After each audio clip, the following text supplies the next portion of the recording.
right, you guys. So I'm sitting here in the park this afternoon and I was thinking about something. Have you ever looked back at an older version of yourself and thought, what in the world was I doing? Like, seriously. Have you ever thought about a conversation you had years ago? A friendship, a relationship, a situation at work? And you realized that if the same thing happened today, you will handle it completely differently? Because I was thinking about that this morning. And honestly, one of the biggest changes I've made over the years has nothing to do with my career, nothing to do with money, business, or anything of that.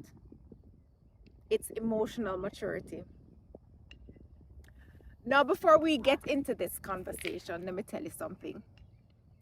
As much as I like to keep certain parts of my life private, one thing I don't mind sharing is this.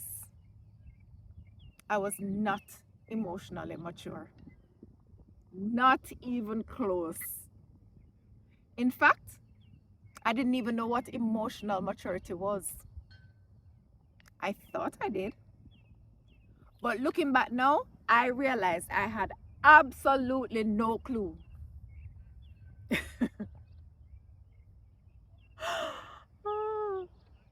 And the crazy thing is, I think a lot of people don't.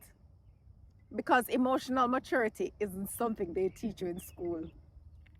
Most of us learn it through life, through disappointment, through mistakes, through failed relationships, through friendships that didn't work out, through getting hurt, through hurting other people. And sometimes life teaches it the hard way. Can anybody relate to that?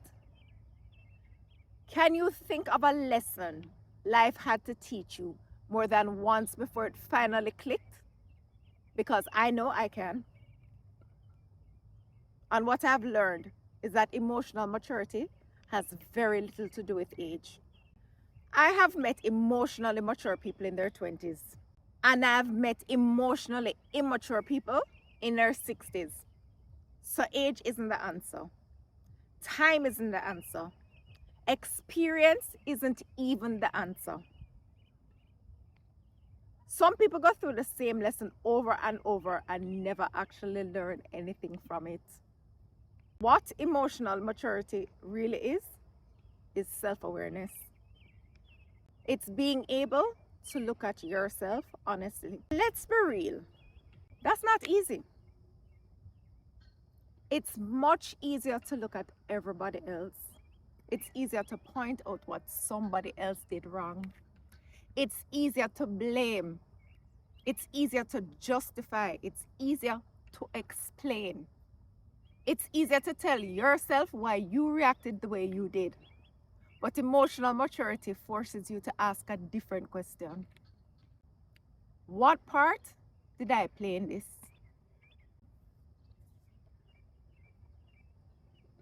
Now, don't misunderstand me. Not everything is your fault. Not every failed relationship is your fault. Not every disappointment is your fault. But emotional maturity teaches you to stop and ask yourself, what can I learn from this? And I think that's where growth starts. Because the truth is, there was a time in my life when I thought everybody was the problem. The friendship was the problem. The relationship was the problem. The job was the problem. The situation was the problem.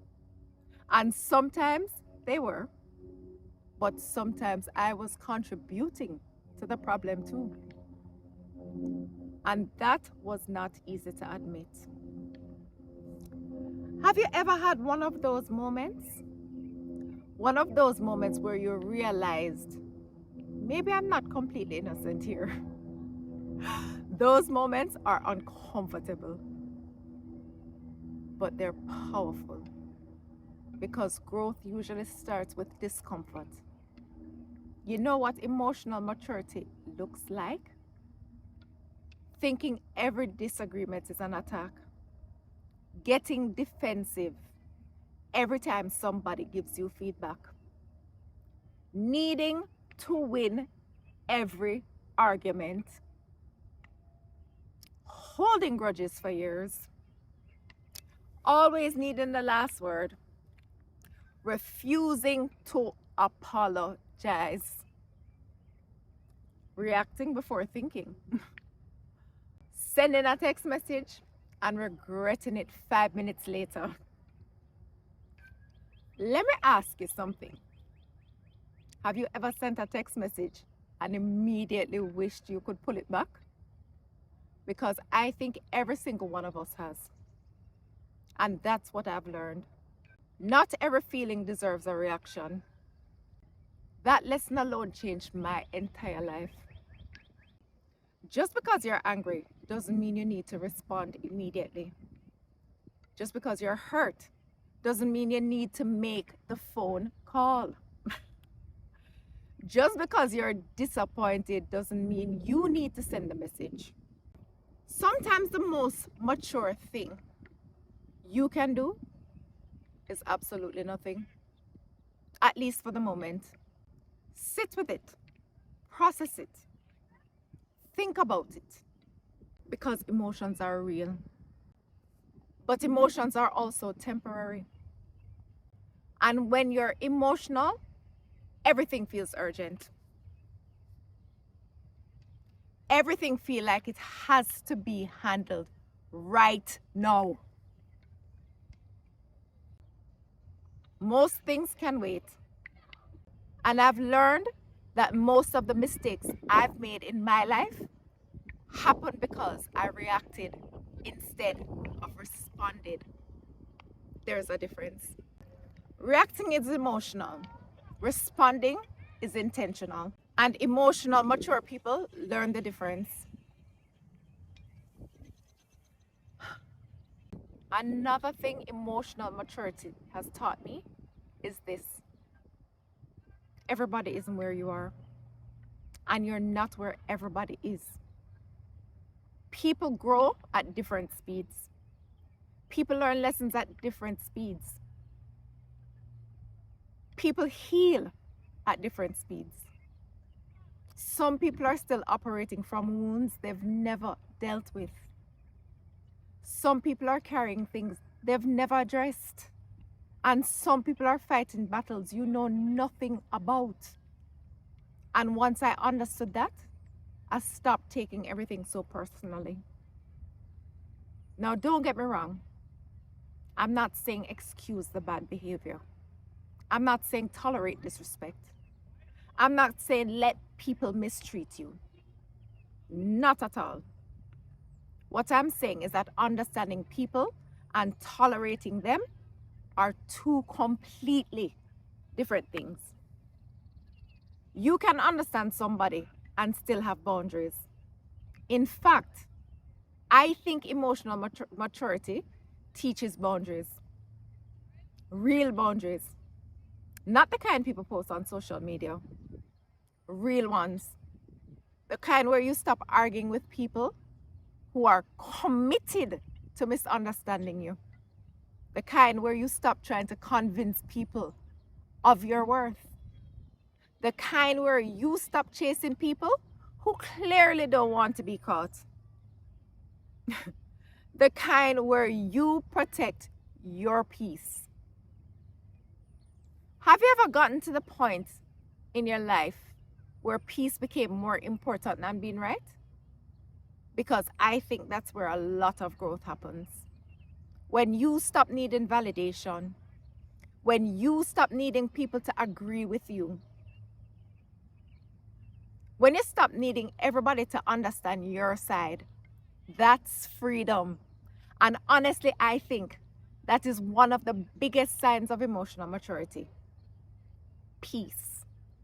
Not perfection, but peace.